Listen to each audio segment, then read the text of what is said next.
Facebook ha? Bakit po, Nay? Nagmumura ka dito oh. Sabi mo, hahaha, tang-ina, laro. Yan ba yung mga nalalaman mo sa school? Biro lang yun, Nay. Wala akong pake. I-delete mo to kung ayaw mo laruin ko yung mukha mo. Sige po, Nay. A few moments later. Wow, ang ganda naman na outfit ko. Picture nga ako.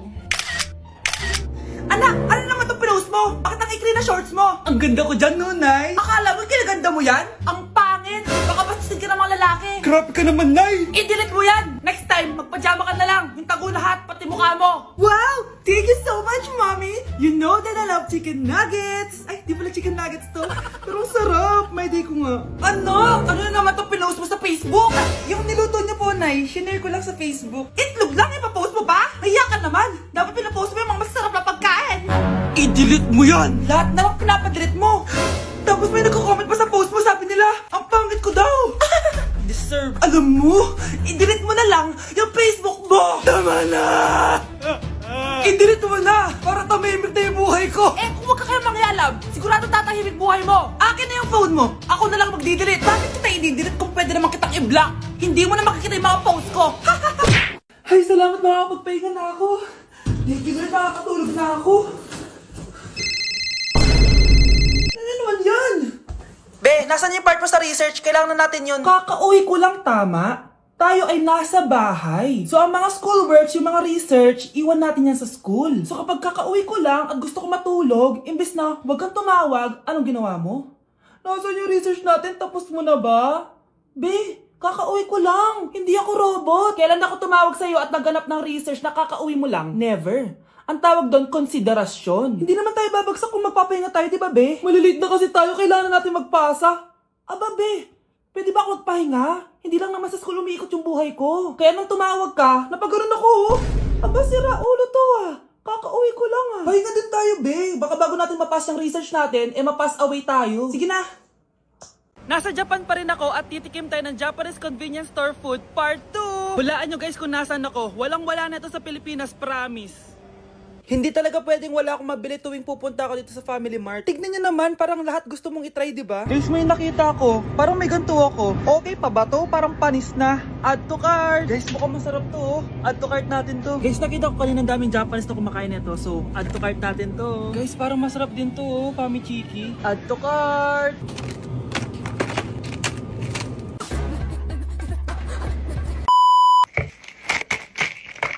Tikman na natin! Una natin titikman na itong mukhang baya. Bakit kaya ganito kulay niya? Ito yung amoy niya, amoy mani. Unang kagat. Masarap siya pero lasa siyang mani. Masarap siya. Sarap siya. 7 out of 10 to. Next natin tong Famichiki. Tignan nyo guys, grabe. Walang buto to ah. The best! Pupunta talaga ako ng Japan para lang dito. Buhay ko out of 10 to guys. Next, mag-drinks muna tayo. Sarap. Wala akong masabi. Ang sarap niya. 10 out of 10 to sa akin. Ang daming Japanese na kumakain nito kanina. So, try na natin kung masarap ba talaga. Parang siya marshmallow. Ayos din yan.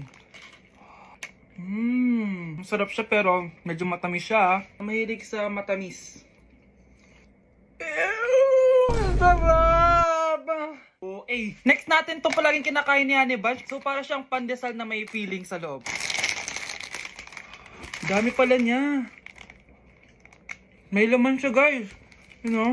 Masarap siya pero wala siyang lasa. O yun naman, magko-comment na naman masarap pero walang lasa eh. I'll give it 7 out of 10. Next natin tong parang mushroom na parang chocolate din. Next natin tong ganito yung itsura niya.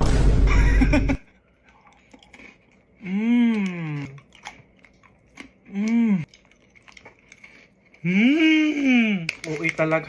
Masarap to guys, 9 out of 10. Okay guys, last natin tong soy sauce flavored moisturized crackers. So lasa siyang toyo. Tikman na natin. Amoy singit. So ganito yung itsura niya. Amoy singit. Wag nyo i-try guys. 1 out of 10 lang to. So yun lang naman guys, no? Kung gusto niyo ng part 3, mag-comment lang kayo dyan. And malapit na kami umuwi sa Pilipinas. Bye-bye. Delivery po. Anong delivery? Parang wala naman ako in-order, kuya. Nakasulat po dito, Susan. Kayo po ba yun, ma'am? Oo. Sige, baka nakalimutan ko lang. Nay, ano po yan? Cellphone? Di ba mahal to? Opo, Nay. Paano ka nakabili niyan? Siguro nanalo ng raffle si nanay. Nay? Oo, anak. Bakit? Nabalitaan niyo na ba, Nay? Uso yung mga scammer ngayon. Totoo ba? Grabe na talaga ngayon, anak. Sabi sa nakita ko, Nay, nang scam daw siya ng mamahaling cellphone gamit ang credit card ng ibang tao. At ito pa yung malala, Nay. Nang scam daw din siya ng pera. Delivery po. May delivery ata, anak. Delivery po. Ikaw na naman, kuya. Susan po ulit, ma'am. Wala naman nga ako in-order. Wala akong magagawa dyan, ma'am. Sa'yo nakapangalan eh. Sige na po, una na ako. Ano na naman laman neto? Pera? Ito ba yung sinasabi ni Scarlett na galing sa scam? Pero bakit sa akin nakapangalan? Anong gagawin ko dito?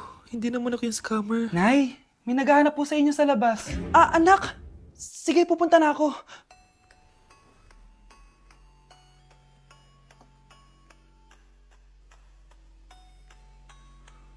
Hello po. Ano pong kailangan nila? Kayo po ba si Susan, ma'am? May natanggap po kasi akong report na kayo daw po nangi-scam. Scammer?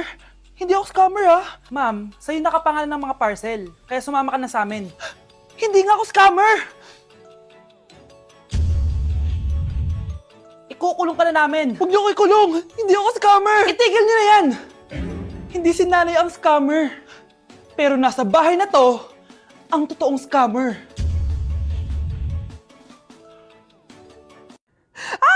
Nay! Good news! Nanalo ako sa loto! Totoo ba, anak? Tumama lahat ng numero sa panaginip ko, Nay. Ay, alam mo, anak, swerte ka talaga eh. Nay, may good news din ako. Gagraduate na ako next month! Talaga ba, anak? Akala ko talaga bagsak pa rin ako eh. Buti naman at di ka na ulit ng high school. Congrats! Good luck sa college! Mga anak, may good news din ako. Sabi ng doktor, magaling na daw ako sa sakit ko. So, ibig sabihin, hindi mo na kami makakalimutan, Nay? Oo, anak. Parang sunod-sunod yung swerte natin, Nay, no? Siyempre, dahil din yan kay Lord. Sige na, anong oras na? Matulog na tayo, ha? Good night, Nay.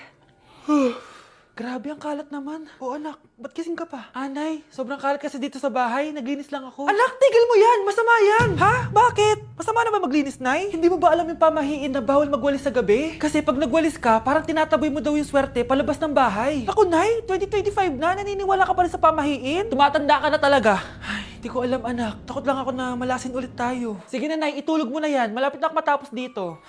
Matulog ka na rin, ha? Nasaan na yun? Hindi pwede mawala yun! Oo, anak, ano nangyayari? Umagang-umaga sumisigaw ka. Nay, nawawala yung lotto ticket natin. Hindi natin makiklaim yung pera. Ha? Sige anak, tutulungan kita maghanap, ha? Ay, baka nandito lang yung banda. Oo anak, ba't ka umiiyak? Ayoko na. Ginawa ko naman lahat eh, pero binagsak pa rin ako ng teacher ko. Ano? Hindi na daw ako kasama sa mga gagraduate, Nay. Lahat ng effort ko nasayang. Anak! Nay, magpahinga ka muna. Ako na muna bahala dito. Ano na naman nangyayari sa pamilya natin? Anak? Scarlett? Kyle? Susan? Kamusta ka na? Dok? Ba't nandito ka? Dinalaw kita para kamustahin ka. Mga musta? Di ba sabi niyo magaling na ako, Dok? Yun din nakakala ko. Ha?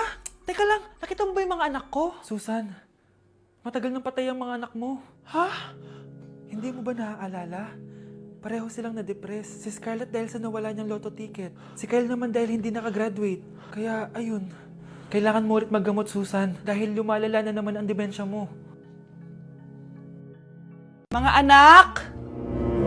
Aba! Tanghali na wala pa rin gising? Naku, sinasabi ko sa inyo, pag ako namatay, kawawa kayo! Ano ba yan? Umagang-umaga? Ang dami sinasabi ni nanay. Mga pinagkainan nyo kagabi, hindi kayo marunong magligpit. Ang tatanda nyo na, parang pa rin kayong mga bata. Kailangan gisingin natin pagluto. Grabe si nanay.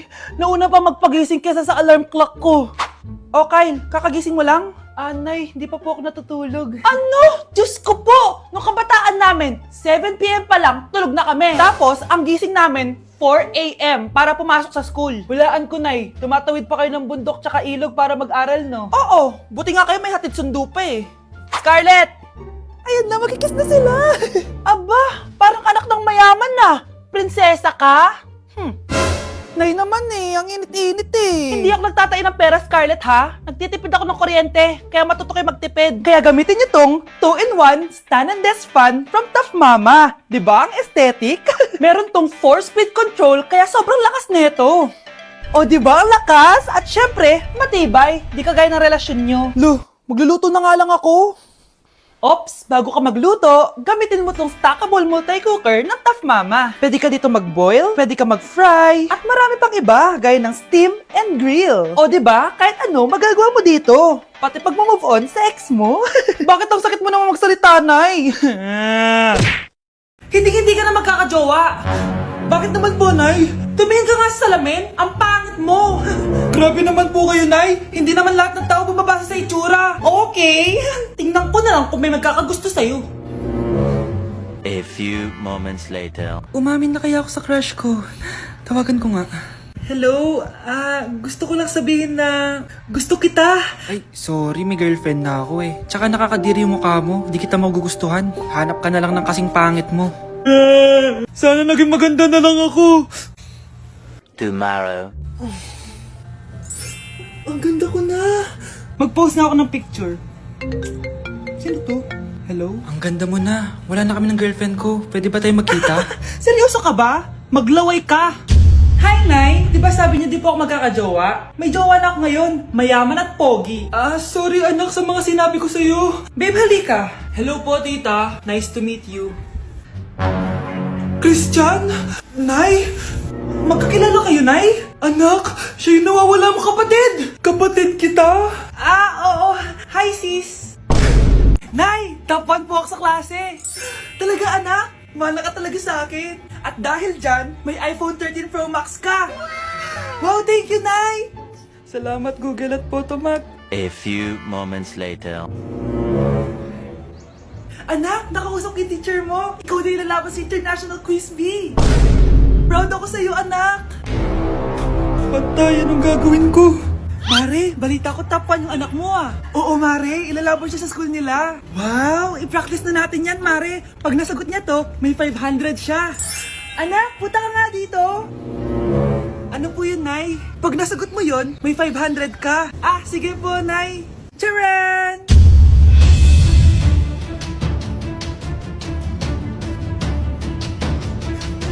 Ano, anak? Nay, di po talaga totoo na matalino ako. Kinukuha ko lang po yung sagot sa internet. Ha? Ma, sorry, ma! Hello, Bes. Sinundan ko si Miguel. Bes, ano nakita mo? May iba na ba siya? Confirm. May kabit yung jowa mo. Ha? Sino naman magiging kapit niya? Kabit niya si Scarlett. Hello, Bes? Nasaan ako? Anong gagawin niya sa akin? Tama na! Bakit ka nagbamanman sa bahay namin? Spy ka ba? Walang yaka! Inagaw mo yung jowa ng best friend ko! Pinagsasabi mo, be! Ako, ang tunay na jowa ni Michael. Never naman nagustuhan ni Michael yan si Samantha kasi ang pangit niya, no? Ganun ba? Oo, kaya magdusa ka dyan. Wag! Jessica? Samantha! Tara, tatakas kita. Grabe, Bes! Kung ano-ano na ginawa sa'yo, ang ganda mo pa din. Be, thanks to the perfect stay, velvet matte cushion, na Skintific. Bago ako pumunta dito para sundin si Miguel, nag-apply na ako neto. Dahil long-lasting ito, high coverage, and waterproof, siguradong all day fresh ka. We, talaga ba? O eto? O diba? Ang ganda ko pa din. Hindi na kailangan mag-retouch. Ang gagaling nyo din, no? At may tagapagligtas ka pa. Si Samantha. Samantha? Ikaw ba yan? Anong ibig sabihin nito? O, di ba? Ako ang tunay na jowa nito ni Miguel. At ikaw, kabit ka lang. Pero walang iya ka. Pero babe, ikaw na mahal ko ngayon. Tingnan mo nga itsura niyan. Wala akong pake. Magsama kayo ng pangit na yan. Lumayas na kayo dito. Ang dadrama nyo, ha? Basta ako, ganda lang ang ambag ko.